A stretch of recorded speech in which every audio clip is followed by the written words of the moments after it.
कराची के अस्पतालों और निजी क्लिनिक्स में इंसानी जिंदगियां दांव पर लगी हैं। गैर तरबियत याफ्ता अफराद इलाज के नाम पर इंसानी जानों से खेल रहे हैं, लेकिन मौत का ये खेल रोकने वाला कोई नहीं।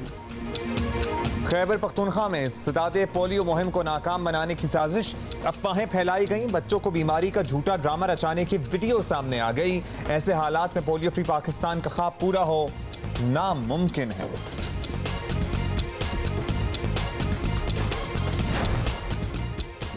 और पाकिस्तान टीम दौरा इंग्लैंड और वर्ल्ड कप के लिए लंदन रवाना। रैंकिंग में नीचे होने के बावजूद ग्रीन शर्ट्स ट्रॉफी घर लाने की पूरी सलाहियत रखती है।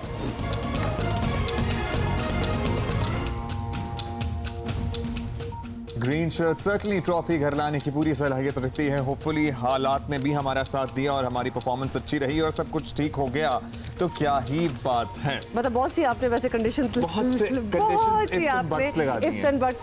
लगा दी हैं, लेकिन बॉटम लाइन यही है कि आप बस दुआ करें और सपोर्ट करें टीम को। और मतलब हम तो बैठे हुए बल्ला और बैट लेके और बॉल लेके हम पहुंच तो नहीं सकते, हम तो दुआ ही कर सकते हैं इधर बैठ के। So that is what we are going to do. लेकिन जल्दी से आपको बता दें कि कौमी क्रिकेट टीम दौरा इंग्लैंड और वर्ल्ड कप के लिए लंदन रवाना हो गई है और लाहौर एयरपोर्ट पर रवानगी से पहले कप्तान सरफराज अहमद ने कहा कि पूरी तैयारी के साथ इंग्लैंड जा रहे हैं और टीम में मेगा इवेंट जीतने की सलाहियत है। स्क्वाड में कोई एक ट्रम्प कार्ड नहीं है, तमाम 15 खिलाड़ी ट्रुप के पत्ते हैं। बहुत ज़बरदस्त है, हमारी बड़ी बैलेंस टीम है, बैटिंग लाइनअप हमारी बहुत अच्छी है, बॉलर्स हमारे पास मौजूद हैं। तो इंशाल्लाह हम एज अ टीम पूरी कोशिश करेंगे कि वर्ल्ड कप में अच्छी परफॉर्मेंस का मुजाहिदा करें। और जैसा कि बताया कि हम सब कुछ जो है पूरी तरह तैयार होकर जा रहे हैं और इंशाल्लाह हम अपना बेस्ट से बेस्ट देने की कोशिश करेंगे वर्ल्ड कप। इस मौके पर शायकीन ने अपने साथ क्रिकेटर्स के साथ सेल्फी मनवाई। कप्तान सरफराज ने मजीद कहा कि उम्मीद है वर्ल्ड कप में पाकिस्तान और भारत का टाकरा होगा और जीत पाकिस्तान की होगी। आई एम सो ग्लैड के साथ साथ ये भी डाल दिया, टाकरा तो हम सारे एक्सपेक्ट करते हैं लेकिन जीत हमारी ही होनी चाहिए। अच्छा जी, इसी पर बात करते हैं। हमारे साथ मौजूद हैं लाहौर में जियो न्यूज़ के नुमाइंदा सुहेल इमरान। सुहेल, बताइएगा आपकी भी क्या कल मुलाकात हुई, कैसी रही रवानगी और वाकई पब्लिक ओपिनियन ये है कि टीम बिल्कुल फिट है जाने के लिए? खासा पिछला वीक जो था वो हंगामा खेज इस लिहाज से रहा कि पहले 23 मुमकिन खिलाड़ियों को कैंप में बुलाया गया, उनके फिटनेस टेस्ट होते रहे, 2 दिन का कैंप था। उसके बाद जब टीम मुंतखब हो गई तो फिर मुख्तसर दुरानी का 2 रोज का कैंप भी लगाया गया। इस दौरान खिलाड़ियों से हमारी मुलाकात हुई। पाकिस्तान क्रिकेट बोर्ड ने एक नई रवायत कायम की कि मेगा इवेंट से पहले मीडिया जोन में तमाम क्रिकेटर्स जो थे वर्ल्ड कप स्क्वाड के वो मीडिया के सामने आए 2 रोज और उनके खासा अच्छा इंटरेक्शन रहा मीडिया का। तो अगर हम बातचीत के हवाले से अंदाजा लगाएं तो तमाम खिलाड़ी खासे और जोश भी थे, उनका मोराल भी बुलंद था और बिल्कुल कुछ करना चाह रहे हैं इस मेगा इवेंट में जो इंग्लैंड में होने जा रहा है। और पाकिस्तान पहली टीम है जो इंग्लैंड एंड वेल्स पहुंच रही है वर्ल्ड कप के लिए, जहां पर ये वर्ल्ड कप खेला जाना है 30 मई से। और इस लिहाज से भी पाकिस्तान टीम के लिए अच्छा है कि वहां पर कंडीशन से हम आहंग होने का मौका मिलेगा। जिस तरह आपने फिट होने की बात की कि जाने से पहले कितने फिट थे, उसके हवाले से खासे सवालिया निशान हैं, सवाल उठते रहे हैं। पाकिस्तान क्रिकेट टीम के जो खिलाड़ी मुंतखब हुए हैं उनकी फिटनेस को लेकर, खासतौर पर अहमद वसीम जिनके बारे में चीफ सिलेक्टर भी खुद कहते रहे कि उनको फेवर दिया गया है। मोहम्मद हफीज ने अच्छे फिटनेस अब वो सवालात तो बहुत से खड़े हुए, लेकिन होपफुली अब टीम रवाना हो गई है तो उन सवालात को हम पस पुश डालते हैं और इनके लिए नेक तमन्नाओं का इजहार करते हैं। Thank you so much Suhail Imran, आपने हमें अपडेट दिया। लाहौर से टीम रवाना हो गई है। We are all looking forward to the world cup. Ramzan के कोई आखिरी अशरे में आएगा ऑलमोस्ट वर्ल्ड कप। अच्छा, वैसे ही आपको पता है रमजान मुझे तो बड़ा ही एक्साइटिंग लगता है। There is so much to do in Ramzan as well. और क्रिकेट और रमजान का तो बड़ा ही अच्छा, बिकॉज बहुत से लोग ऑब्वियसली एक इबादत तो चल रही होती है, रोजे भी चल रहे हैं, everything is hand by hand, but फिर आपने कुछ जरा लाइटन अप चीजें करनी होती हैं। You want some excitement and that is where cricket comes in. अच्छा जी, अभी आगे बढ़ेंगे और एक खबर जो बहुत दिन से सब लोगों को डिस्टर्ब कर रही है और कल बिलाखिर वो खबर आई जिसकी कोई भी नहीं चाह रहा था कि वो खबर सुनने को मिले और नन्ही 9 माह की नशवा इस दुनिया से चली गई। कराची के अस्पताल मासूम जानों के दुश्मन बन गए। एब्सोल्युटली, आपने सही कहा अब्दुल्ला के कराची के अस्पताल खास तौर पे मासूम जानों के दुश्मन बन गए हैं और एक के बाद एक वाक़या सामने आ रहा है। वालिदैन पर भी चाहिए कि बच्चों की सेहत का ख्याल ख़ुद करें और गलत इंजेक्शन लगने से दिमागी तौर पर मफलूज होने वाली बच्ची निशवा गुज़िश्ता रोज़ इंतकाल कर गई और निशवा के वालिद कैसर अली का कहना है कि अपनी बच्ची के कातलों को माफ़ नहीं करूँगा, गफलत पर कार्रवाई होनी चाहिए। हम किसी अच्छे मुल्क में नहीं रहते यार, मेरी बेटी चली गई, प्लीज मिलके कुछ खड़े हो और जाके किसी और की बेटी ला जाए यार। अभी इस एक वाक़े की गर्द बैठी न थी कि गुज़श्ता जुमेरात के रोज़ इब्राहिम हैदरी की रिहायशी 25 साला अस्मत अंदाज़ा लगाइए कि दांत के दर्द का इलाज कराने कोरंगी नंबर 5 में वाक़ सरकारी अस्पताल गई, जहां मुबैना तौर पर गलत इंजेक्शन लगने से उसकी मौत वाक़ हो गई। दांत के दर्द के साथ गई थी और ऐसी भी इत्तलात हैं कि इस्मत को ज़्यादती का निशाना बनाया गया।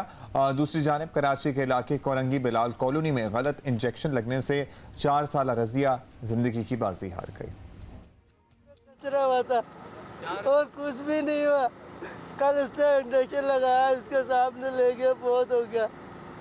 उसको जैसे मैं बोला कि भाई मसला क्या, तूने इंजेक्शन लगाया, इंजेक्शन दे मेरे को, कैसे इंजेक्शन लगा, गलत इंजेक्शन लगाया, तो बोले जाके केस कर।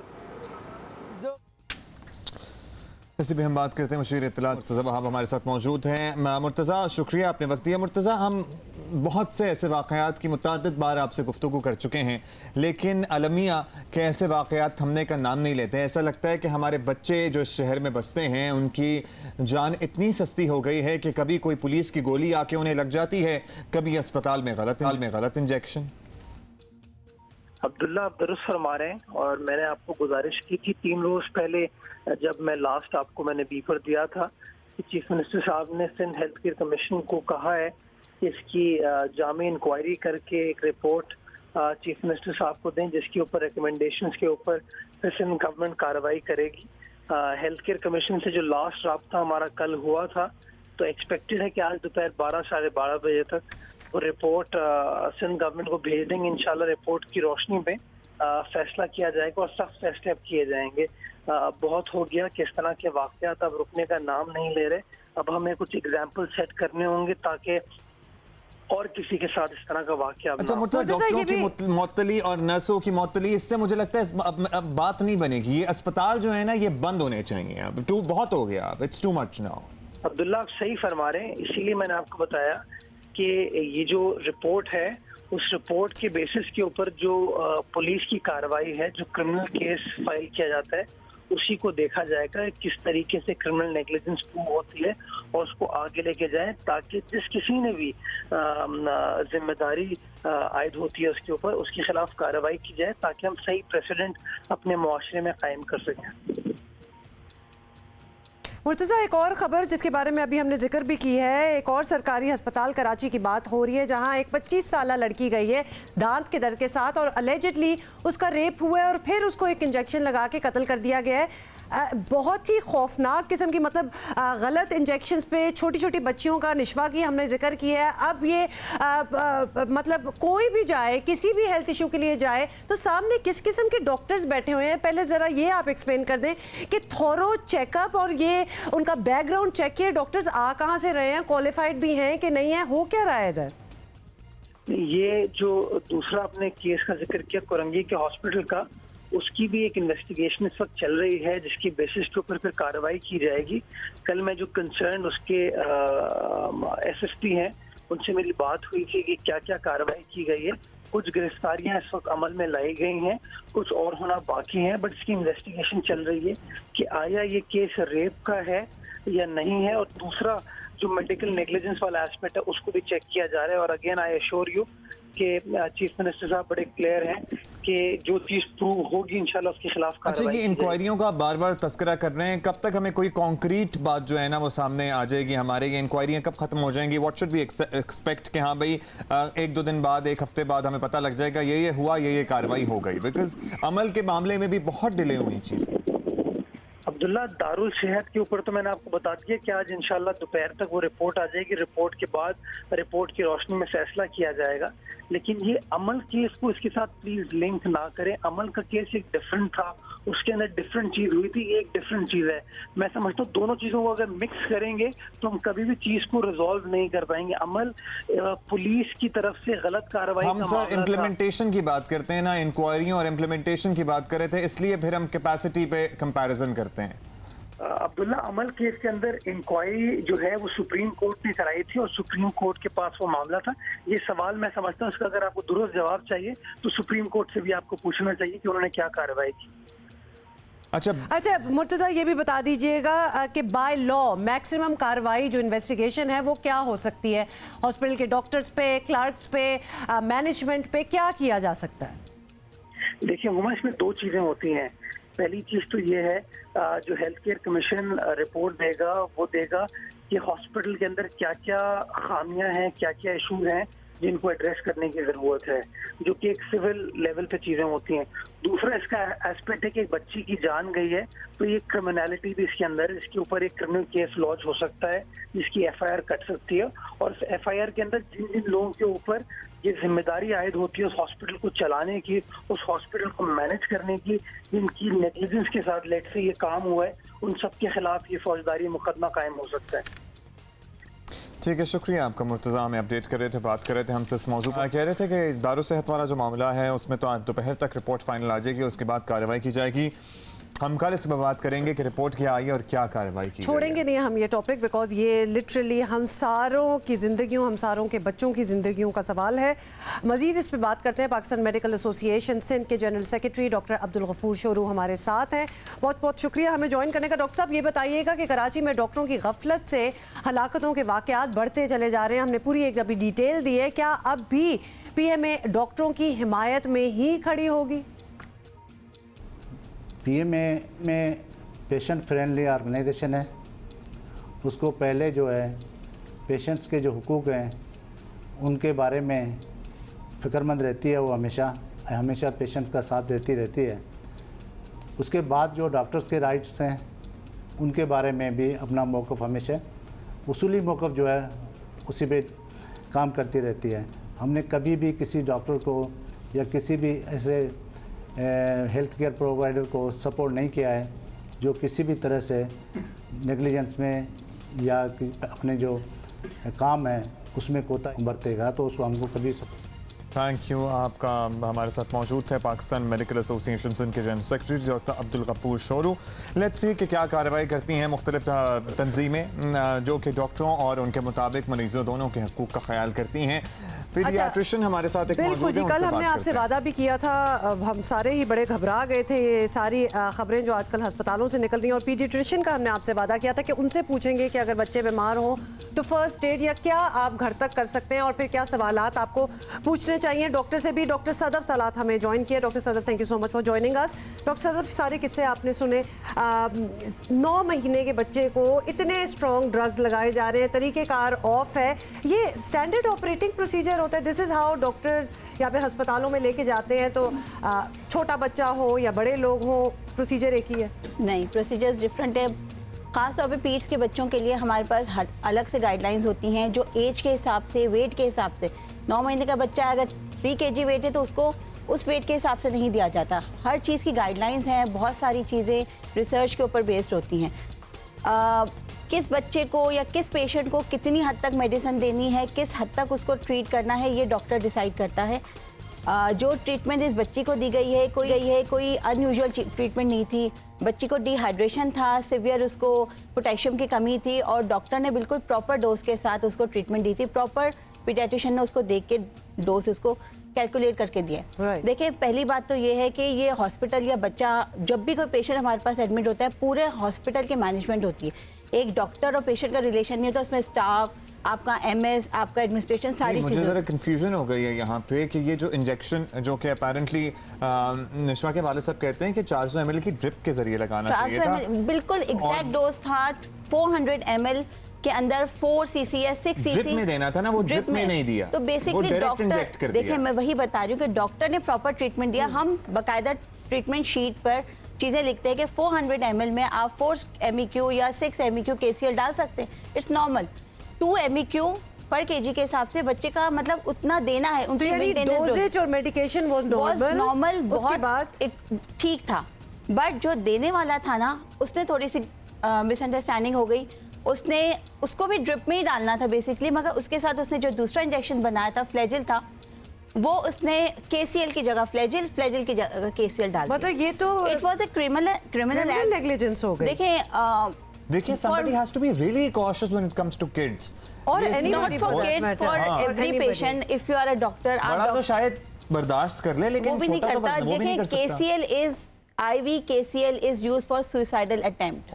ठीक है, इसके बहुत सारे केसेस पूरी दुनिया में रिपोर्ट हुए हैं कि जो स्टाफ होते हैं या डॉक्टर्स होते हैं उनको पता है कि अगर मैं इतना KCl अपने बॉडी में इंजेक्ट करूंगा I will go in a sudden. अच्छा डॉक्टर साहब, I have to ask you something, क्योंकि बहुत से लोग हमें देख रहे हैं, they want to learn this as well. कभी कभार लोग जो कि शायद इतने सवालात वगैरह डॉक्टरों से नहीं कर सकते क्योंकि उनकी अपनी नॉलेज नहीं होती, वो ज़रा इंटिमिडेट होते हैं डॉक्टर से, वो बिल्कुल सवाल नहीं कर सकते कि डॉक्टर साहब ये सही तरीका है। मतलब इसमें तो डॉक्टरों को भी थोड़ा सा ईजी करना चाहिए पेशेंट को। देखिए आजकल ये चीज़ें, मेरा ख्याल आजकल तो लोग बहुत ज़्यादा पूछते हैं, सवाल करते हैं। उनके पास हर एक के पास एक मोबाइल होता है जिसमें वो डाटा निकालते हैं और डॉक्टर से पूछते हैं कि मैं पैनाडोल दे रहा हूँ तो इज इट अप्रोप्रिएट। देखें, इवन पैनाडोल देते हुए बच्चों को हमें डोज निकालनी पड़ती है। पीड्स इट्स नॉट इजी।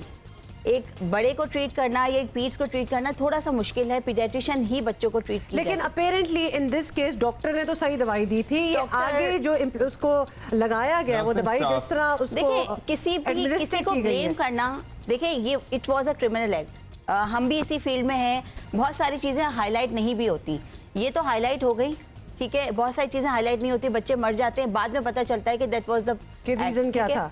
उसको लगाने का टेक्निक जो थी ना, दैट वाज रॉन्ग। और उसमें भी टेक्निक की भी बात नहीं थी, उसने गलत इंजेक्शन उसको लेबलिंग नहीं थी।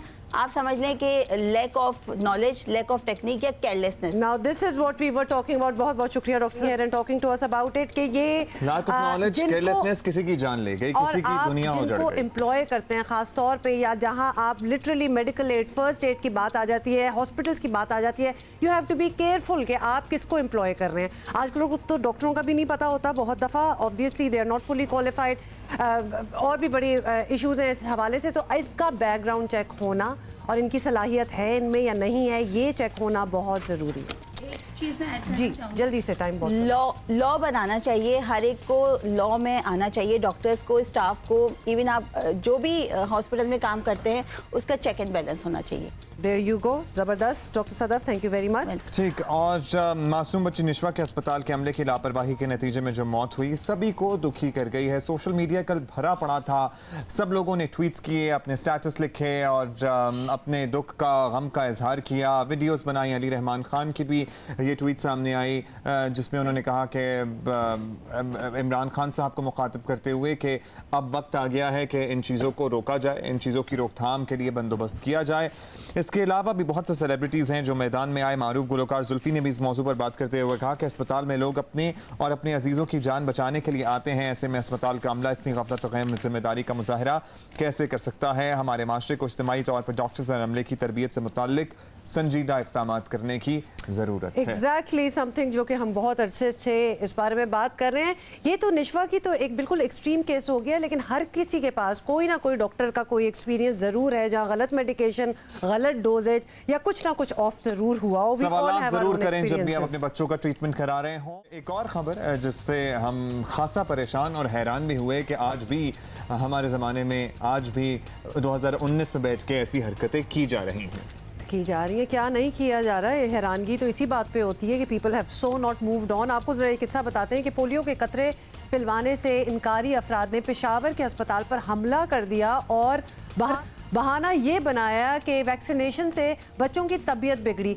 मामले की पूरी तफ्तीश के बाद मुजरिमों को कड़ी सजा मिलनी चाहिए और पेशावर में 40 से ज़ायद बच्चों की मुबैना हालत बिगड़ने पर मुश्तल अफराद ने अस्पताल में तोड़ फोड़ की, बुनियादी मरकज़ सेहत की इमारत को आग लगा दी और बाद में मालूम हुआ कि पेशावर पोलियो वैक्सीनेशन से बच्चों की हालत ख़राब होने की अफवाह साजिश निकली। ये एक सारा ड्रामा रचाया गया था और ड्रामेबाजी के लिए बनाई गई वीडियोस ने हकीकत बेनकाब कर दी। बच्चों के बेहोश होने की जाली वीडियोस बनाए जाने का मंजर आम खुशकिस्मती से कैमरे की आंख ने महफूज कर लिया और जब सबके सामने आया तो इस ढोल का पोल कुछ ऐसे खुला। देखें क्या हुआ क्या।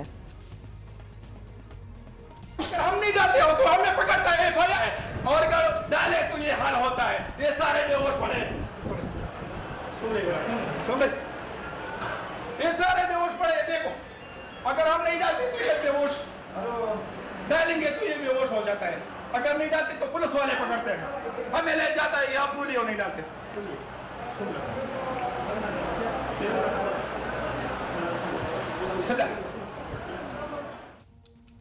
यानी हंसने की बात नहीं है, ऑल्दो हंसी आ रही होगी, बट व्हाट इतना बड़ा आदमी इन बच्चों को पूरा लाइन से एक्टिंग करवा रहा है कि लेट जाओ बेहोश पड़े हैं वो कैमरे में देख रहे हैं बच्चे। एनीवे एक और वीडियो में पोलियो वैक्सीन पीने वाले बच्चों से एक शख्स पश्तो में ये कहते हुए सुना गया कि तुमको गलत कतरे पिलाए गए हैं, मगर बच्चे हंसते दिखाई दिए। मज़कूरा शख्स बच्चों से पूछता है कि अब तुम किधर जा रहे हो, क्या अस्पताल जा रहे हो। कई और जगहों से भी जानबूझकर ऐसी अफवाहें फैलाने की इत्तलात मिली हैं। हुक्काम का कहना है कि पोलियो वैक्सीन से रिएक्शन हो ही नहीं सकता, वैक्सीन ज़ायदुल मियाद भी नहीं, तमाम बच्चों की हालत बिल्कुल ठीक है, नॉर्मल है। सारा ड्रामा किया गया था। आज मैंने अपने बच्चों को यही पोलियो के ड्रॉप्स दिए हैं जो कि यहाँ पे आज सारे बच्चे जितने भी केपी में हैं वो पी रहे हैं। ऐसी कोई बात नहीं है, सिर्फ पैनिक है, प्री प्लान्ड कंस्पिरेसी थी। कुछ लोग इससे फ़ायदा उठा रहे हैं, इसको सियासी रंग दे रहे हैं। इसकी इन्वेस्टिगेशन होनी चाहिए। जो कल्प्रिट्स हैं जिन्होंने ये प्री प्लान्ड कंस्पिरेसी की है उनको सज़ा होनी चाहिए और ऐसी सज़ा होनी चाहिए कि आइंदा कोई ऐसे करे ना। सज़ा तो होनी चाहिए। अच्छा जी, इस पे हम मजीद भी बात करेंगे। पेशावर से हमारे कॉरेस्पॉन्डेंट शकील फरमान ने हमें ज्वाइन किया। वैसे हम अपने 2 सेंट्स दे दें कि इस किस्म की हरकतें जो लोग करते हैं लिटरली ये दहशत फैलाने वाली बात है और इन्हीं के लिए टेररिज्म कोर्ट्स भी बने। टेररिज्म इज़ नॉट कि कहीं जाके सिर्फ आपने बम फाड़ा हो, ये दहशत फैलाना एवं फॉर नो राइम और रीज़न ये दहशत है और ये भी टेररिज्म में आती है। शकील बताइएगा कि ये ऑब्वियसली सारा ड्रामा जो अभी हमने दिखाया भी है अपने शो में, ड्रामा रचाने वाला गिरफ्तार किया जा चुका है, पहले तो ये कंफर्म करें, और कौन है ये और पुलिस का मौक़िफ़ क्या है, डिटेल्स दीजिएगा। देखें, ये शख्स है नजर मोहम्मद, ये बटबेर के इलाके के रिहायशी हैं। कल ये जो है बच्चों के साथ अस्पताल आए थे। वो बच्चे थे जिन्होंने पोलियो के कतरे पिए थे और मुबैना तौर पर यह कहा जा रहा है कि उनकी हालत इससे बिगड़ी है, लेकिन सूरत हाल आपने वीडियो में देख ली है जो कि सोशल मीडिया पे वायरल हुई है। यही शख्स पश्तो में खुद उन बच्चों को कह रहा है, हालांकि वो बच्चे बेड के ऊपर बिल्कुल ठीक बैठे हैं और उनको कह रहे हैं कि आप सो जाएं, आप बेहोश होने का ड्रामा करें। तो पुलिस ने जो है लेट नाइट इनको रेड किया है घर पे और इनको गिरफ्तार किया है। इसके अलावा जो है जो जलाओ घेराव जो हुआ है उसके जो नतीजे में BHU का जो है जलाओ घेराव किया गया। 12 अफराद के खिलाफ मुकदमा दर्ज किया गया। पुलिस उनको भी गिरफ्तार करने के लिए छापे मारे हैं। खैबर पख्तूनख्वा हुकूमत का जो मौक़िफ़ था और जो पूरी हुकाम का मौक़िफ़ था वो दुरुस्त था कि एक साजिश की गई है और इस साजिश की ठीक है साजिश की गई है। बहुत शुक्रिया शकील फरमान अली, हमें अपडेट कर रहे थे। हम आज बैठे हुए हैं, इमारतें जला रहे हैं इस मुल्क में लोग, पोलियो के कतरे पिलाने पे अंदाज़ा लगाइए आप। इंसदाद पोलियो मुहिम के कोऑर्डिनेटर कामरान आफरीदी हमारा भेंट करें, ज़रा उनको शामिल गुफ्तगू कर लेते हैं। कामरान शुक्रिया, आपने वक्त दिया। सबसे पहले तो ये बता दीजिए कि खैबर पख्तूनख्वा के कई इलाकों से ये शिकायत मिलती है कि वालिदैन पोलियो के कतरे नहीं पिलवाते और KP से ही ज़्यादा शिकायत मिलती है। पिछले चंद सालों में क्या इस सूरत हाल में बेहतरी नहीं आई? ये बड़ा ही एक अनफॉर्चुनेट सा वाक़या ये है कि हम लोग for the sake of resistance resist करते हैं चीज़ों को। जब एक चीज़ इतने ऊंचे लेवल पे नेशनल इंस्टीट्यूट ऑफ हेल्थ में लेबॉर्ट्रीज़ जो हैं, मुल्क की लेबॉर्ट्रीज़ हैं, उनमें हमारे स्कॉलर्स ने, हमारे डॉक्टर्स ने, प्रोफेशनल्स ने, साइंटिस्ट ने जिसको टेस्ट करने के बाद कहा कि it is a safe drug and और जो हमारी बच्चों की ज़िंदगी के लिए ज़रूरी है और पूरी दुनिया को एक्सपेरिमेंट करने के बाद पूरी दुनिया से वायरस हमारे हमसाया मुल्कों से ख़त्म हो गया। तो मेरे ख्याल में आप उसको इस वक्त रेजिस्ट करने की तुक नहीं समझ आती है। और अगर इसी तरह आप देखेंगे कि आप हमारा हिस्सा हैं, आप जितना हमारा प्रिंट इलेक्ट्रॉनिक मीडिया इन कैंपेन्स में हमारा हिस्सा होता है, लोगों को अवेयरनेस में आप हमारा हिस्सा रहे हैं, तो आप देखेंगे कि हमारी ज़्यादातर एनर्जी जो है वो ज़ाया हो रही है बेसिकली इन रिफ्यूज़ल केसेस को समझाने में कि जी आप इसको गलत कर रहे हैं, ये रिफ्यूज़ल आपके गलत हैं। अगर मैं कहता हूँ कि आइडियली अगर हम कहते हैं, अक्सर सवाल पूछा जाता है कि पोलियो क्यों नहीं ख़त्म हो रहा, वायरस क्यों नहीं ख़त्म हो रहा पाकिस्तान से, तो उसकी वजह यह है कि जब हर कैंपेन में 1,80,000 बच्चा आपसे रह जाएगा तो वो तो वायरस कैरी कर रहा है और वायरस फिर इन्वायरमेंट में आ जाता है। तो अगर हमने इसको ख़त्म ही करना है तो आप यकमुश्त होकर एक इरादे के साथ अगर कौम डिसाइड कर लेती है, पेरेंट्स डिसाइड कर लेते हैं और 3-4 कैंपेन क्वालिटी कैंपेन्स हो जाते हैं जैसे दुनिया ने ख़त्म किया। कामरान अफरीदी साहब आपने सही कहा है, ऑब्वियसली लोगों की अगर ये रेजिस्टेंस है, इसका रीज़न वाहिद रीज़न है जहालत। ऑब्वियसली नहीं समझ आना है, just for the sake of resistance कि जी हमने नहीं कराना विदाउट राइम और रीज़न, इस पे भी काम होना चाहिए। लेकिन फ़िलहाल आप ये बताएं कि इस वाक़े के बाद अब पोलियो वर्कर्स की सिक्योरिटी एक बहुत बड़ा चैलेंज बन गया है, तो क्या हुकूमत से बात की है इस बारे में, कुछ खुसूसी बंदोबस्त किया जाए, किस तरह उनको कोई सिक्योरिटी फराहम की जाए ताकि वो अपना काम भी मुकम्मल करते रहें और साथ ऑब्वियसली सेफ भी फील करें? हम जी सिक्योरिटी को ऑलरेडी हमारे लिए प्राइम इंपॉर्टेंस है, क्योंकि पोलियो जो है कैंपेन जैसे आपने मैंने बताया कि लेबल्ड होता रहता है हर वक्त इसके ऊपर कोई ना कोई इल्ज़ाम लगता रहता है, तो उसके लिए सिक्योरिटी इसका एक इंपॉर्टेंट इंटीग्रल कंपोनेंट है। पिछले दिनों बाजवाड़ में हमारे वर्कर पे अटैक हुआ, उसकी डेथ हो गई उस चीज़ में, और इस तरह से बहुत से शोधा हैं हमारे जिसने इस कॉज के लिए अपनी जानें दी हैं, तो इंपॉर्टेंट कंपोनेंट है। लॉ एंड DPO साहब जो है जितने ज़िलों में DPO साहबान मौजूद हैं, IG साहब के साथ भी हमारी इनके साथ क्लोज कोऑर्डिनेशन होते हैं। आर्मी जहाँ पे इन्वॉल्व है वहाँ पे आर्मी अपनी प्रोटेक्शन इनको देती है। डेफिनेटली इस एंगल्स को देख के हम आइंदा कैंपेन्स को। अच्छा कामरान, वही सवाल जो हम अरसे से कर रहे हैं, पोलियो के खतरे पिलवाने से जो इनकारी लोग हैं उनको कैसे मनाया जाए, आपको सजेशंस दें, क्योंकि मीडिया भी किरदार अदा कर रहा है, हुकूमत भी कर रही है, उलमा भी किरदार अदा कर रहे हैं, आपकी क्या सजेशंस है? एक लड़ाई है जो हमने इस पाकिस्तान के लिए करनी है, इसके बच्चों के मुस्तकबिल के लिए करनी है, वो मैंने अकेले नहीं लड़ना, उसमें मेरे साथ आप लोग भी शामिल हैं, मीडिया भी शामिल है, पढ़े लिखे लोग भी शामिल हैं जो समझते हैं इस चीज़ को कि हम माजूर जनरेशन नहीं चाहते फ्यूचर में हमारी, हम जो नहीं चाहते कि हमारी वो जनरेशन जिसको हम चाह रहे हैं कि वो मुल्क की बागदौड़ संभाले और वो पैरालाइज होकर हमारे पास घरों में हमारे ऊपर लाइबिलिटीज़ बन के रहे। तो इस मिशन का हम आपका कामरान अफरीदी हमारे साथ फैसला हमें करना है कि हमें माजूर जनरेशन चाहिए अपनी फ्यूचर जनरेशन। जो इसको रेजिस्ट कर रहे हैं, I am sorry maybe on a TV channel we shouldn't sit and say that, लेकिन जो रेजिस्ट कर रहे हैं then go, don't do it. Yes, thank you so much. मतलब समझ आ गई है उनको कि आपका ट्वीट हमें मिला, बड़ी खुशी हुई, तो ये सारा सेटिंग हो गई है।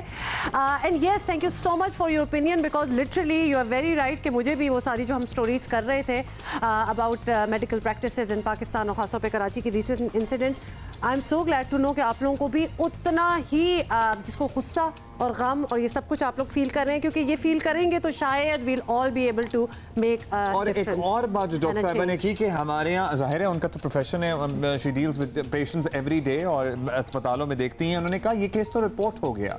हाँ, कितने केसेस हैं जो बच्चे एक्सपायर हो जाते हैं और माँ बाप को भी पता नहीं होता और माँ बाप को पता लगने भी नहीं दिया जाता कि हुआ क्या है। वो बेचारा यही समझ रहा होता है कि बस लिखी थी तो बच्चा चला गया इस दुनिया से। जब इतना प्रोफाउंड किस्म का गम किसी पे होता है ना, तो वो फिर ऑब्वियसली तसल्ली देने के लिए यही सोचते हैं कि this is how it was meant to be. जब ये मेंट टू बी चीज आ जाती है तो फिर आप उस इन्वेस्टिगेशन में नहीं जाते कि एक्चुअली हुआ क्या था।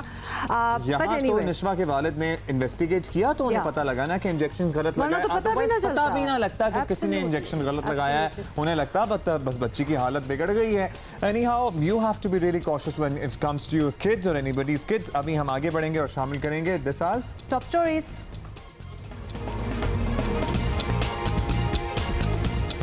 कमिश्नर सक्कर के बाद नाज़िम इम्तिहानात कराची ने भी नकल माफिया के खिलाफ रेंजर्स से मदद मांग ली, जान को लाहक खतरे से भी आगाह कर दिया। सूबाई हुकूमत का महज तमाशा देखना अफसोसनाक है।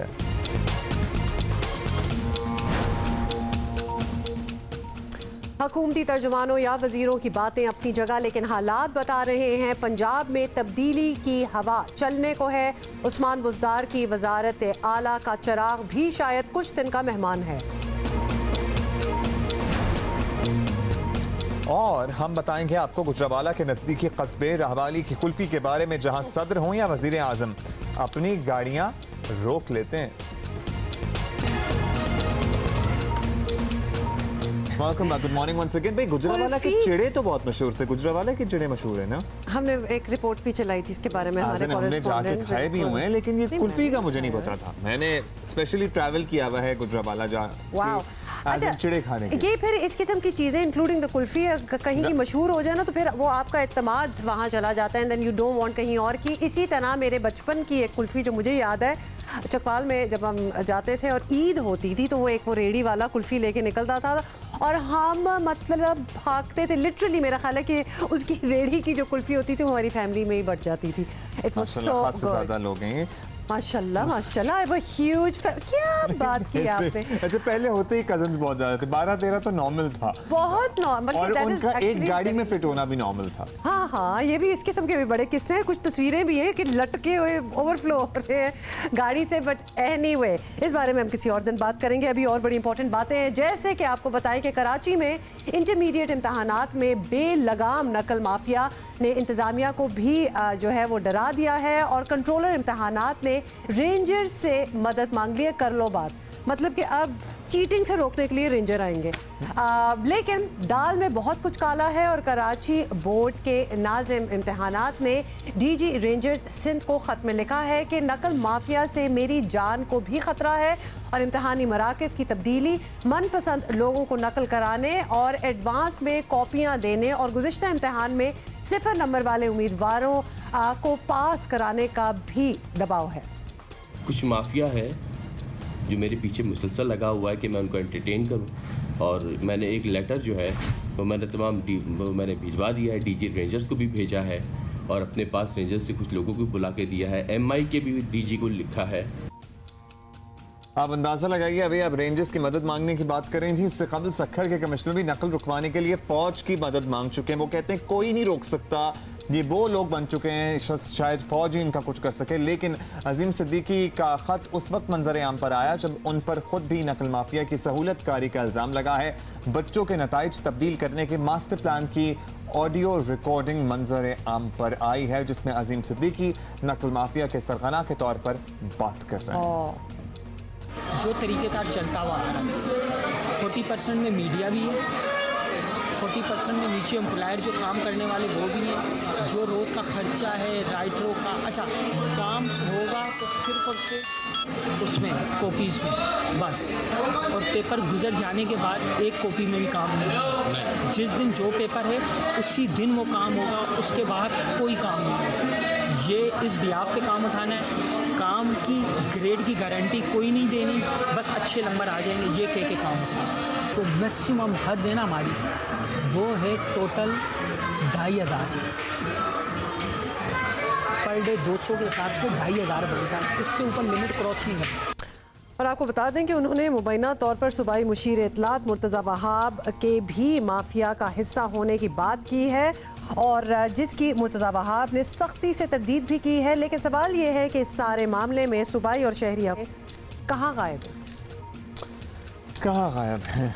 कराची इंटर बोर्ड के नाज़िम इम्तहानात अजीम सिद्दीकी ही हमारे साथ मौजूद थे, उनसे ज़रा पूछ लेते हैं। शुक्रिया अजीम साहब, आपने वक्त दिया। खासे आपने भी तहफ़्फ़ुज़ात का इजहार किया, कुछ कंट्रोवर्सी आपके भी गिर्द घूम रही है। ये बता दें कि इंटरमीडिएट इम्तहानात में नकल उरूज पर है, सब जानते हैं, लेकिन हालात इतने ख़राब कैसे हो गए कि रेंजर्स की मदद मांगनी पड़ रही है अब अल्टीमेटली? उसकी वजह ये हुई कि जब मुझे बार बार बुलाया गया तो मैं पहले तो जाने को तैयार नहीं था बिल्कुल भी, लेकिन जब फैमिली को थ्रेट आया फिर मैंने चेयरमैन साहब को इन्फॉर्म भी किया कि सर देखिए मुझे थ्रेट आ रहा है, मैं क्या करूं। तो चेयरमैन साहब ने कहा कि आप इन्फॉर्म कर दीजिए आगे। फिर मैंने उनको ख़त भी लिख के दिया कि सर आप इसको कवरिंग लेटर बना के सेंड कर दीजिए। तो खैर चेयरमैन साहब हमारे बहुत शरीफ आदमी हैं, उन्होंने वो लेटर जो है अपने पास रख लिया। शायद उनके जहन में आज भेजना, अगर उनके जहन में होता वो ज़रूर भेज देते। तो ज़रा इंसान फिर मदद किससे मांगे। अच्छा, पुलिस की जहाँ तक बात है, मैंने पुलिस के पास एक FIR भी दर्ज कराई, लेकिन उसका भी कोई फ़ायदा नहीं। FIR की कॉपी भी मेरे पास रखी हुई है। ठीक है, लेकिन जस्ट फॉर क्लैरिटी एक दफ़ा फिर हम आपसे पूछना ये चाहते हैं कि अब आप समझ रहे हैं कि रेंजर्स हालात को संभाल सकती है, वो ये काम कैसे करेंगे, या आपने कुछ सोचा है कि मतलब what do you have in mind कि वो किस तरह संभाल सकते हैं? देखिए, रेंजर्स अगर आ जाती है मेरी हेल्पिंग में तो फिर मैं सेंटर्स पे विज़िट करने जा सकता हूँ, और अगर रेंजर्स नहीं आती तो मैं किस तरह अकेले सेंटर्स पे चला जाऊँ, क्योंकि मुझे सेंटर पे अकेले जाना ज़रूरी है। अगर मैं किसी को साथ रखूँगा तो ऐसा ना हो कि सेंटर में वो पहली इन्फॉर्मेशन दे दे और वहाँ मामला जो हो रहा है वो रुक जाए। जैसे पहला माजी में ऐसा होता रहा है कि भाई कंट्रोलर आ रहा है तो आप नकल रोक दें। अगर रेंजर साथ होगी तो इंशाल्लाह एक सिक्योरिटी का एहसास होगा कि एटलीस्ट मेरे जाने से इंशाल्लाह ताला मैं जो केसेस होंगे वो मैं फ़ौरन इमीडिएटली उनको लेके फ़ौरन उनको मींस पे फ़ौरन रेफ़र कर दूँगा। अच्छा ये बता दीजिए अजीम साहब के आपसे मंसूब एक ऑडियो क्लिप भी सामने आया है जो खासी वायरल भी हुई है जिसमें नकल की प्लानिंग की जा रही है, वो सारा क्या मामला है? भाई ये मामला सीधा सीधा ये है कि जब कोई मुझे आके धमकाएगा कि ये करो ये करो ये करो और कोई मेरी मदद के लिए नहीं आएगा तो मैं क्या करूँगा? लाजमन अगर कोई मुझे थ्रेट दे के बिठाएगा तो ज़ाहिर है मैं तो उसकी ज़बान बोलूँगा ना, मैं और क्या करूँ। लेकिन हाँ अल्लाह का शुक्र है कि जैसे ही मुझे उनके तमाम के तमाम अज़ाइम मालूम होते गए, लेकिन मैं कोई ट्रांसफ़र पोस्टिंग उनके मुताबिक नहीं की और ना ही मैंने कोई रॉन्ग सेंटर लगने दिया और ना ही मैंने जो कोई ऐसा एग्जामिनेशन सेंटर बनाया। अल्लाह जितने भी मैंने एग्जाम सेंटर्स बनाए हैं उनमें से कोई भी बदनाम ज़माना एग्जामिनेशन सेंटर नहीं है जो वो चाहते थे बनवाऊँ। और ये वीडियो क्लिप इस वक्त इसलिए ऑन एयर हुई क्योंकि आज से बड़े पर्चे शुरू थे। अगर मेरी कोई खुदा ना खासा अल्लाह ने करे मैलिफाइड इंटेंशन होती तो ये ऑडियो क्लिप तो पहले आ जाता। इसका मतलब उनका ब्लैकमेलिंग का प्रोग्राम था कि अब हमारे पर्चे बड़े शुरू हो रहे हैं। पहले तो फेलियर्स के ले रहे थे पर्चे, तो उनको इतनी प्रॉब्लम नहीं था। अब है फ्रेश के पर्चे 22 तारीख से, अब उनको प्रॉब्लम हो रहा है कि हमारे रॉन्ग सेंटर्स लगाओ और हमें मौका दो। इसीलिए मैंने ऊपर चेकिंग शुरू कराई और जैसे ही मैंने स्क्रिप्ट रूम में चेकिंग शुरू कराई कि कोई आने जाने यहाँ तक कि अगर मैं भी जाऊँगा तो फिर मेरी भी चेकिंग होगी, उसके बाद इन लोगों जो बेकार होना शुरू। अच्छा अब ये तो आपका मौक़िफ़ है, राना जावेद से पूछते हैं कि असल कहानी है क्या? अजीम सिद्दीकी आप हमारे साथ ही रहे, हम अपने रिपोर्टर के पास जा रहे हैं। जियो न्यूज़ के नुमाइंदा राना जावेद हमारे साथ हैं। राना जावेद ये हम इधर ये इंटर बोर्ड के नाजिम की भी हम बात सुन रहे हैं, लेकिन आप भी बताएं, आप रिपोर्ट करते रहे हैं, इम्तहानात के सेंटर्स में आप जाते रहे हैं, दावे ये किए जा रहे हैं कि इस पर ये नकल रोकने के लिए बहुत से स्ट्रिंजेंट मेजर्स लिए गए हैं। आपको कुछ नज़र आ रहा है कि इस पर जरा कम नकल हुई हो, कोई रोकथाम हुई हो? जी देखिए, जिस तरह अजीम साहब कह रहे हैं कि उनकी जान को खतरात लाद कर वो सेंटर्स का विजिट नहीं कर सकते थे कि वहां पर जो जारी नकल का काम है वो रोक सके, तो भाई आपने मीडिया पर पाबंदी क्यों लगाई? मीडिया को जाने देते हैं। मीडिया दिखाता कि नकल माफिया के लोग वहां पर नकल करवाने में मुलव्विस है, लेकिन आपने नकल माफिया का साथ देते हुए आपने मीडिया पर पाबंदी लगा दी। कल सुबह तक अजीम सिद्दीकी साहब ये कहते रहे कि ये ऑडियो उनकी नहीं है, किसी ने उनकी आवाज बनाकर इसमें जो है वो ये सब प्लानिंग की है। आज उन्होंने एतराफ कर लिया है। ये बहुत बड़ा स्कैंडल है क्योंकि कल मुर्सा वाब साहब ने बयान जारी किया है कि अगर ये बात दुरुस्त साबित हुई कि कंट्रोलर ऑफ एग्जामिनेशन ने मेरा नाम इस तरह लिया और वो नकल में इन्वॉल्व हुए तो उन्हें बरतरफ कर दिया जाएगा। अच्छा, सबसे बड़ी वजह जो सक्खर के डीसी ने लेटर लिखा फौज को बुलाने का और जो इन्होंने रेंजर से मदद मांगी, इसकी सबसे बड़ी वजह हुकूमत सिंध की ये नाअहली है कि गुज़िश्ता 4 साल से सिंध के किसी तालीमी बोर्ड, कराची, हैदराबाद, मीरपुखास, लाड़काना, सक्खर, नवाबशाह, किसी तालीमी बोर्ड में मुस्तकिल नाज़िम इम्तिहानात और सेक्रेटरी का अपॉइंटमेंट नहीं किया गया है। जब आप नाज़िम इम्तिहानात का अपॉइंटमेंट ही चंद महीनों के लिए करते हो और जो चंद महीने के लिए आता हो और वो भी ऐसे शख्स जो कि सियासी असर रसूख की बुनियाद पर आते हों और ऐसे शख्स जिनको माजी में इम्तिहानात मुनक्किद करवाने का कोई तजर्बा ही ना हो, तो आप उनसे फिर इसी किस्म की सूरत हाल की उम्मीद रखें जो अब सामने आ रही है। रोजाना इंटर बोर्ड का पेपर आउट होना मामूल बन चुका है। चेयरमैन इंटर बोर्ड जो नाम साहब है खुद उनके ऊपर एक इंक्वायरी अब एंटी करप्शन कर रहा है कि वो इन्वॉल्व हैं फेल होने वाले एक बच्चे को पास करवाने में गैर कानूनी तरीके से, जिसके बाद जब वो केस सामने आया तो चेयरमैन इंटर बोर्ड की हिदायत पर वो रिजल्ट कैंसिल कर दिया गया। रिजल्ट कैंसिल करने का मतलब ये है कि आप एडमिट कर रहे हैं कि जी ये रिजल्ट 2 नंबर तरीके से इस बच्चे को पास किया गया था। अब हुकूमत सिंध की जानिब से मुसलसल जो खामोशी है, ये पुरस्कार खामोशी है कि न जाने क्यों हुकूमत सिंध इस सारे मामले पर, जब इंटर बोर्ड का मामला इतना गंभीर हो चुका है कि रोजाना नकल पेपर आउट हो रहा हो, नकल माफिया की तरह प्लानिंग सामने आ रही हो, चेयरमैन इंटर बोर्ड खुद नकल के मामला रोजाना पेपर आउट हो रहा है, नकल माफिया की प्लानिंग सामने आ रही हैं, ऑडियो टेप्स लीक हो रही हैं, इल्जामात लग रहे हैं, लेकिन उसके बावजूद भी हुकूमत सिंध खामोश है। शुक्रिया आपका राना जावेद। अजीम साहब आपने सुन ली होगी राना साहब की बात भी, पहले तो आप मान नहीं रहे थे, बहरहाल उस पर नहीं जाते कि अब क्या वजूहात आई, कि अब आप मान गए कि ऑडियो क्लिप आपकी भी, आपने अपनी मजबूरियों का तस्करा भी कर दिया, लेकिन at the end of the day आप कंट्रोलर हैं, आपकी जिम्मेदारी है कि इम्तहानात में नकल ना होने दें। आपका सरेंडर तो एक तरफ सर, लेकिन अपनी जिम्मेदारी भी तो आपने निभानी थी। आधे पर्चे गुजरने के बाद आपको ख्याल आया कि नकल कंट्रोल नहीं हो रही आपसे और आप ब्लैकमेल हो रहे हैं। हाँ जाहिर, देखिए बात सुनिए, नकल को कंट्रोल करना सेंटर सुप्रिटेंडेंट की जिम्मेदारी है। कंट्रोल एग्जाम की जिम्मेदारी जो है वो सिर्फ पर्चा छापना है और छाप के सेंटर सुपरिटेंडेंट को विजिलेंस टीम के हवाले कर देना पूरे सेंटर्स को, भाई आप जाएं और जाके विज़िट करें। अगर हमारे विजिलेंस ऑफिसर्स प्रॉपरली काम करेंगे तो सेंटर में नकल नहीं होगी। जहाँ जहाँ पर कमी बेशी होगी वहाँ खुदा ना खास्ता अल्लाह ना करे नकल होगी। अब मैं एक कंट्रोलर हूँ, मैं एक वक्त में कितने कॉलेजेस में जा सकता हूँ, और ज़ाहिर है जब मुझे लाइफ का इतना शदीद थ्रेट हो, मेरी मदद के लिए कोई भी ना आए, क्या नहीं, मैंने 16 तारीख को ख़त लिखा है और मेरे पास अभी तक किसी का फ़ोन तक नहीं आया, करूँ तो क्या करूं? बहुत शुक्रिया आपका अजीम साहब। मतलब है कि जो सूरत से हाल लग रही है ना, उसका कोई सोल्यूशन नहीं है। मैं स्पीचलेस इसलिए हुई हूँ। हर साल हम ये बात करते हैं, हर बार हम ये बात करते हैं, और कभी मुझे किसी से वो ईगरनेस, वो विलिंगनेस नहीं नजर आती कि वो वाकई कुछ चेंज करना चाहते हैं, रोकना चाहते हैं। They don't even look convincing. I am sorry, अभी हम अजीम सिद्दीकी साहब से बात कर रहे थे, अगर वो चाहें तो हमें दोबारा कॉल कर सकते हैं, but even he doesn't look convincing. मतलब हम नहीं रोक सकते। अब अगर आप फौज को तलब कर रहे हैं, रेंजर्स को बुला रहे हैं, तो क्या आप चाहते हैं कि मुझे बम फेंक दिए जाएं एग्जामिनेशन सेंटर्स में? क्या कर दिया जाए भाई? मैट्रिक के पर्चे भी थोड़ी चल रही है, हमने इंटर के पर्चे भी दिए हैं, लाहौर बोर्ड से दिए हैं। पंजाब में आपको बताऊं ये सूरत हाल अक्सर मुख्तलिफ है।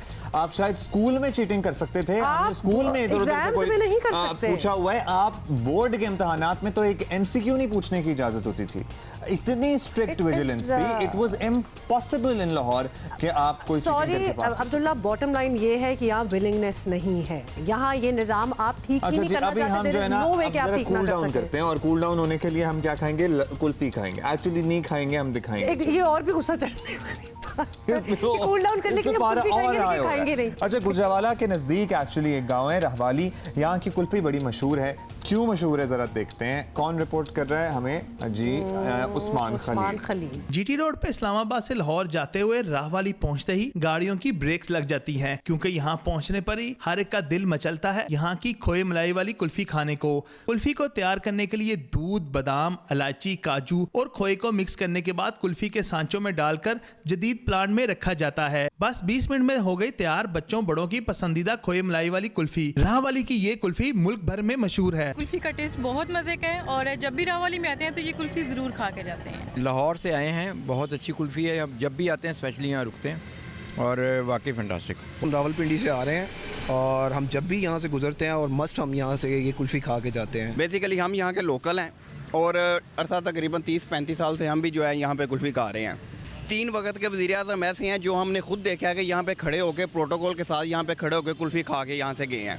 भाई को स्पेशल लेके आया हूँ कुल्फी के लिए, जब तक 2 ना खा लूँ दिल नहीं भरता। कुल्फी तैयार करने वाले दुकानदार का कहना है कि उसने ये काम 1955 में ठेला लगाकर शुरू किया और मुल्क की नामवर शख्सियात यहाँ आकर कुल्फी खा चुकी हैं। 1955 तो काम शुरू किया है, उस तो बाद छोटी जी रेहड़ी सी जो असी काम शुरू किया है। सदर दयाल हक, जनरल मुशर्रफ साहब, मियाँ नवाज शरीफ साहब, सारे हुण इंडिया तो अदाकार वगैरह भी आते हैं, राज बब्बर भी पीछे होके गया है। अपने मुनफरद जायके और मेयार की बदौलत यहाँ पर हर वक्त बच्चे, बड़ों और खवातीन का रश रहता है और लोग लाइनों में लगकर कुल्फी खरीदते हैं। यही वजह है कि GT रोड पर सफर करने वाले अफराद यहाँ से कुल्फी खाए बगैर आगे नहीं बढ़ते। राहवाली की दूध, बादाम, खोए, पिस्ते से तैयार होने वाली कुल्फी जो एक बार खाता है वो यहाँ बार बार खिंचा चलाता है। कैमरामैन सजाद अली के साथ उस्मान खलील, जियो न्यूज़, गुजरावाला। उस्मान खलील, आपने ये अच्छा नहीं किया। ये कैसे कर लिया कि रिपोर्ट दे रहे थे ना आप, हमें खाने की क्या जरूरत थी। अच्छा, दूसरी चीज़ मैंने ये जो कहनी थी, जब खाना कोई अच्छी चीज़ आपको नज़र आ जाए ना, कोई मिल जाए या सुना हो आपने, लिटरली आप अपना रूट बदल लेते हैं उस चीज़ को अकोमोडेट करने के लिए। पता नहीं क्या क्या मैंने तो इस किस्म की ऐसी हरकतें की हुई है कि अगर मैंने सुन लिया कि कोई जूस है कहीं बड़ा अच्छा, ये कुल्फी है, इवन चाट। अगर ये एक ग्रुप ऑफ फ्रेंड्स के साथ हो और दूसरे कोई और खाना खाने जा रहे हो, ये दोस्त बदल लेती हैं अपने। हुआ है ऐसा, it has been, yeah, के बाद मिल लेते हैं। और आपको बताएं कि शेख रशीद और फिरदौस आशिक अवान कुछ भी कहते रहे, लेकिन हालात, वाकयात बता रहे हैं कि पंजाब में कुछ होने को है। सूबाई हुकूमत बड़ी तब्दीलियों के लिए तैयार है और वज़ीर आज़म इमरान खान ने वफाकी काबीना में तब्दीलियों के बाद वाज़े ऐलान किया कि वज़रा मज़ीद तब्दीलियों के लिए तैयार रहे। अभी भी मैंने अपनी टीम के अंदर बैटिंग ऑर्डर भी चेंज किया और थोड़ी एक आध तब्दीली की है। मैं आगे भी करूंगा। सारे वजीरों को मैं ये कहना चाहता हूं कि जो मेरे मुल्क के लिए फायदा मंद नहीं होगा उसको मैं चेंज करके उस वजीर को लेके आऊंगा जो मेरे मुल्क के लिए फायदामंद हो। कोई भी हमारा खिलाड़ी अगर सही परफॉर्मेंस नहीं दे रहा, हमें तैयार होना चाहिए, या उसका बैटिंग ऑर्डर बदलें या उसको चेंज करके एक नया खिलाड़ी लेके आए। इससे उन खबरों ने मजीद जोर पकड़ा कि उस्मान बुज़दार की वजारत आला का चिराग गुल होने को है। बात यहाँ तक पहुंची कि शहबाज शरीफ, चौधरी शुजात और चौधरी निसार अली खान बिला वजह लंदन नहीं पहुंचे। चौधरी निसार को वजीर आला बनाने की बात हो रही है। हुकूमत जोरों शोर से इसकी तरदीद कर रही है। ये इतने भोले नहीं है कि सरेआम ये बातें करते रहें।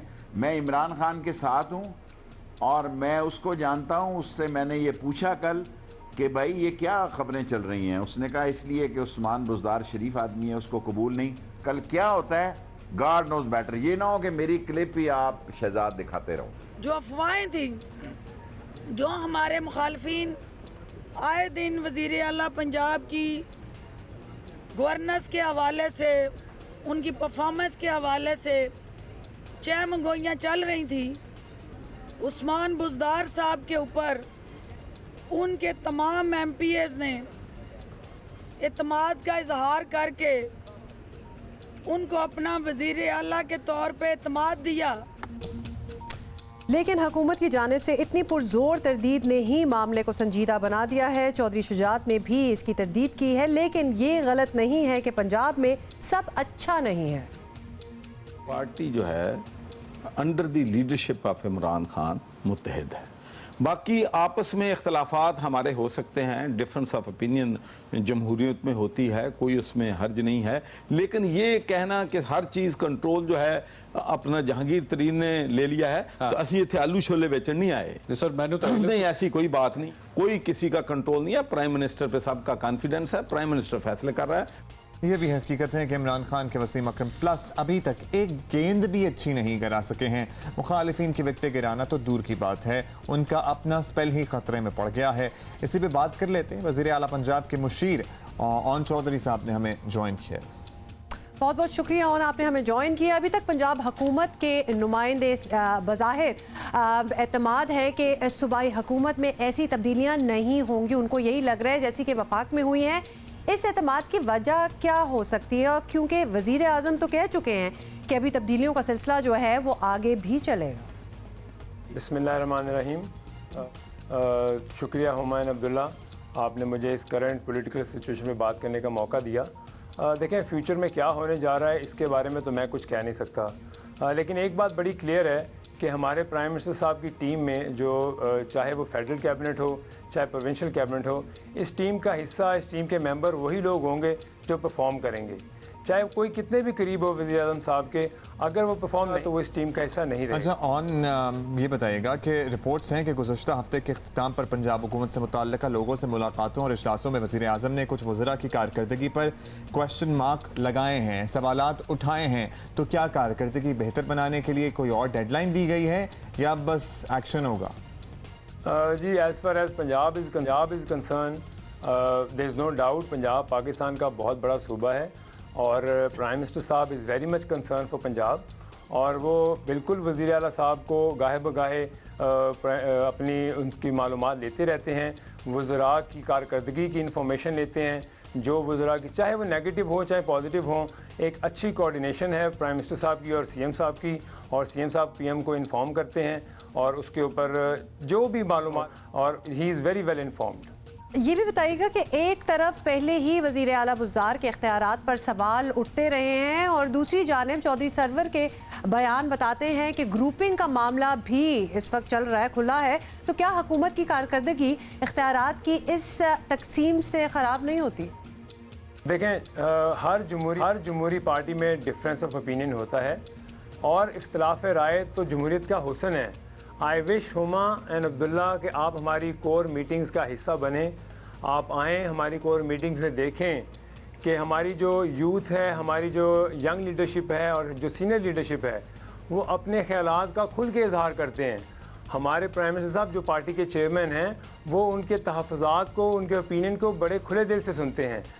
पाकिस्तान तहरीक-ए-इंसाफ एक जमहूरी पार्टी है, पाकिस्तान तहरीक-ए-इंसाफ दरबारियों की पार्टी नहीं। चलें ऑन साहब, बहुत शुक्रिया, आपने दावत दी। हम ज़रूर, अगर प्राइम मिनिस्टर वो लेट अस इन तो हम ज़रूर आएंगे। लेकिन ये बता दीजिए लास्टली कि इस वक्त पंजाब हुकूमत के लिए एक बेयकीनी की सी सूरत हाल तो है। आपके ख्याल में इस बेयकीनी का खात्मा कैसे हो सकता है? क्या वज़ीर आज़म को उस्मान बुज़दार के हक में कोई बयान, कोई ट्वीट, क्या वसीम अकरम प्लस कहना पड़े? क्या what can he do? Chief minister Usman Buzdar एक बाख्तियार वज़ीर आला हैं। ये एक अपोजिशन के टैक्टिक्स होते हैं, ये एक प्रोपेगेंडा है उनके ख़िलाफ़, लेकिन इसमें ऐसी कोई सदाकत नहीं है। So I don't believe on this कि वो बाकी हैं, there is no reality in. अच्छा जी, बहुत शुक्रिया। और चौधरी कह रहे हैं बड़े बाख्तियार वज़ीर आला हैं पंजाब के, देयर इज़ नो रियलिटी अगर कोई कहता है कि वो बाख्तियार नहीं है। We have to move on और आगे हम आपको बताते हैं कि पाकिस्तानी निजात बरतानवी अदाकार, बड़े ही सेलिब्रेटेड एक्टर हैं रिज़ अहमद। उनका कहना है कि मुसलमानों को चाहिए कि वो अपने गैर मुस्लिम दोस्तों में इजाफा करें और उन्होंने कहा कि इस्लामोफोबिया की वजह से मुसलमानों को आजकल दुनिया भर में इम्तियाजी सलूक का सामना भी करना पड़ रहा है। Idea, that's a good suggestion, क्योंकि रिज़ अहमद का मौक़िफ़ इसलिए है, उन्होंने इंस्टाग्राम पे लिखा है कि बर्मा हो, भारत हो, चीन समेत कई ममालिक हैं जहाँ मुसलमानों को ज़ाहिर है बहुत मुश्किल हालात का सामना है, मगर उनके बारे में दुनिया खामोश है। इस्लामोफोबिया की वजह से कई मगरबी मुल्कों से मुसलमानों को डिपोर्ट किया जा रहा है। इस्लामोफोबिया से निपटने के लिए मुसलमानों को गैर मुस्लिमों की ज़्यादा ज़रूरत है ताकि गैर मुस्लिम उनकी हिमायत में आगे आ सकें, बात कर सकें, ऐवानों में आवाज़ उठा सकें, क्योंकि ज़ाहिर है जो भी नॉन मुस्लिम मेजॉरिटी के ममालिक हैं वहाँ पर ज़्यादातर पावरफुल पोजीशंस में तो नॉन मुस्लिम्स ही हैं। लेकिन इसके साथ साथ एक चीज़, हम अपनी कौम को, अपने जो पाकिस्तानी भाई बहनें सुन रहे हैं ये सारी चीज़ें, अगर हम गैर मुस्लिम दोस्त बनाएंगे जस्ट बिकॉज हम उनको, उनका माइंड बदलें, उनको इस्लाम का जो बेहतर जो कि है जिस तरह उसको दिखाने की कोशिश करें, तो उनको भी फिर हमको मानना होगा। इन द सेंस कि अगर गैर मुस्लिम मेरा दोस्त है और अपना क्रिसमस मना रहा है या होली मना रहा है, तो क्या हम उनसे नहीं मिलेंगे? तो then it goes both ways. तो रिज़ अहमद आपकी बात बिल्कुल ठीक है, in principle we all agree with you, लेकिन प्रैक्टिकली पाकिस्तान जैसे मुल्क में अगर आप वो दोस्त बनाने की कोशिश करें तो आई एम सॉरी, इतनी डिस्क्रिमिनेशन है और जहाँ आई डोंट नो वो दोस्ती कितनी आगे जाएगी। करते हैं नॉन मुस्लिम मेजॉरिटी कंट्रीज में, वहाँ हम मुस्लिम मेजॉरिटी कंट्रीज में अपनी जो अक़लियतें हैं उनके हकूक़ की भी प्लीज़ उनका ख्याल किया कीजिए। अभी हम क्या करेंगे, अभी हम आगे बढ़ेंगे और ये वाली स्टोरी आप बता दें। अच्छा, आपको जल्दी से बता दें, जब किसी लड़की की उम्र 20 साल के आसपास होती है, ये होता ही है, लड़कियां ये जानती हैं, तो उसके वालिदैन को सबसे जो बड़ी फिक्र होती है वो उसकी शादी की होना स्टार्ट हो जाती है। शादी ही को लड़की की कामयाब ज़िंदगी की ज़मानत समझा जाता है, जो कि बहुत, अब ये जो इक्वेशन है थोड़ा सा हटता चला जा रहा है। पाकिस्तानी मॉडल ज़ारा पीरज़ादा का कहना है कि शादी किसी भी खातून की आखिरी मंजिल नहीं होती, मतलब ये आपकी अल्टीमेट ख्वाहिश नहीं हो सकती। Please, there are people out there जिनकी बिल्कुल अल्टीमेट ख्वाहिश नहीं है। ज़ारा ने अपनी एक इंस्टाग्राम पोस्ट के ज़रिए कहा कि हमारे यहाँ उन लड़कियों की ज़िंदगियों को नाकाम और बेकार समझा जाता है जिनकी शादी वक्त पर नहीं होती। और ज़ारा ने पोस्ट में लिखा कि गैर शादीशुदा ख़वातीन को नाकाम समझना बंद कर देना चाहिए। और अब इसी मौजू पर फरिया अल्ताफ़ ने भी बात की है। फरिया का कहना है कि वो 20 साल से सिंगल हैं, ये वक्त उनकी ज़िंदगी का सबसे खुशगवार है। डेफिनेटली होगा, आई एग्री विद हर। हाँ जी, और इसलिए ज़िंदगी में शादी करना बुरी बात नहीं है और बड़ी बात भी नहीं है। तो अगर किसी की हो गई है तो वो भी खुश रहें, और अगर किसी की नहीं हो रही है तो उनको भी खुश रहने बॉटम लाइन ये है कि जिसकी शादी नहीं हुई 20-30 व्हाटएवर साल की उम्र में, उनको तंग ना करें प्लीज। उनका नहीं दिल चाह रहा था शादी करने को, उन्होंने नहीं किया, it's not the ultimate goal. से भी पूछना बंद कर दें, लड़की के लिए 20 और लड़के के लिए 30 थ्रेशोल्ड है, 30 में शादी नहीं हुई तो बस, तो क्या हो गया। आफ्ताब राना हमारे साथ मौजूद हैं। आफ्ताब राना साहब, ये बताइएगा कि मुख्तसर तौर पे ये बताएं कि मौजूदा सियाहती पॉलिसी और हुकूमती इंतजामात से आपको क्या मसला है, क्या आपको ठीक नहीं लग रहा, और आप क्यों समझते हैं कि सयाहों के लिए पाकिस्तान अभी एक आइडियल डेस्टिनेशन नहीं बन सका? असल चीज़ ये है कि जो पाकिस्तान के अपने अंदरूनी हालात हैं, हम उनको इस हद तक अगर अच्छा कर लें कि हम वाकई कह सके दुनिया को कि पाकिस्तान यकीनन एक अच्छा टूरिस्ट डेस्टिनेशन बन गया है। और उसके लिए ऑब्वियसली सबसे पहली बात तो यही है कि जब हम गैर मुल्की मेहमानों को अपने मुल्क में आने देंगे, वीज़ा के बारे में आसानियाँ पैदा करेंगे, NOC के अहकामात को ख़त्म करेंगे, तो यकीनन टूरिस्ट की मूवमेंट पाकिस्तान में बढ़ेगी। लेकिन साथ ही साथ हमें ये भी ख्याल रखना है कि पाकिस्तान एक बहुत ही दुश्वार सिक्योरिटी सिचुएशन से गुज़र रहा है, और वो भी एक हकीकत है। हम इस चीज़ से नज़रअंदाज नहीं कर सकते कि हम सिक्योरिटी और दूसरे सिचुएशंस को अवॉइड करते हुए पाकिस्तान में सयाहों को हर जगह पे आने जाने की खुली इजाज़त दे दें, वो भी एक बहुत ख़तरनाक सिचुएशन हो सकती है अगर उनको नुकसान पहुंचता है। इसलिए मौजूदा हालात में ये ज़रूरी है कि हम जो फ़ॉरेन टूरिस्ट पाकिस्तान में आ रहे हैं उनको रेगुलराइज़ करें और वो सिर्फ़ और सिर्फ जो रजिस्टर्ड टूर ऑपरेटर हैं उनके साथ मुख्तलिफ़ जगहों पर ट्रैवल करें, क्योंकि वो पाकिस्तान के हालात को अच्छे इंतज़ामात उनको फ्राहम कर सकते हैं। अच्छा, अब ये बताइएगा कि अब इन मसाइल का क्या हल हो सकता है? आप क्या सजेस्ट करेंगे? हुक्काम तक ये बातें किस तरह पहुँचाई जा सकती हैं? क्या कोशिश कर रहे हैं आप लोग अपने तक? देखिए, हुकूमत का काम जैसे मैंने पहले भी अर्ज़ किया यही है कि वो एक अच्छा रेगुलेटरी फ्रेमवर्क दे और प्राइवेट सेक्टर को एक साजगार माहौल पैदा करे कि वो आगे बढ़े और कारोबार के अंदर सैर व सियाहत के जो मंसूबे हैं उसमें इन्वेस्टमेंट करें। पाकिस्तान में यकीनन अभी बहुत सारा इंफ्रास्ट्रक्चर की कमी है, बहुत सारे सहूलतें पैदा करने की कमी है, रोड्स का नेटवर्क बेहतर करने की कमी है, एयर ट्रांसपोर्ट का सिस्टम अच्छा करने की ज़रूरत है, पाकिस्तान की जो इंटरनेशनल एयरलाइन है उसकी परफॉर्मेंस को अच्छा करने की ज़रूरत है, जो सर्विसेज का रेगुलेटरी मैकेनिज़्म है जो होटल्स की क्वालिटीज़ और सर्विस करता है उसको अच्छा करने की ज़रूरत है। The list is really long. बहुत शुक्रिया आफ्ताब राना। अच्छा, और ये रियलिटी इसलिए भी दिखानी है, मैं एलेक्स की बात से बिल्कुल अग्री करती हूँ। आप किसी और मुल्क में अगर आप एज ए टूरिस्ट जाएं, श्रीलंका जा रहे हैं या कहीं भी आप लोग जा रहे हैं, then you also want to know the exact truth. Okay, अच्छा जी, we are going to see you tomorrow. Allah हाफिज़।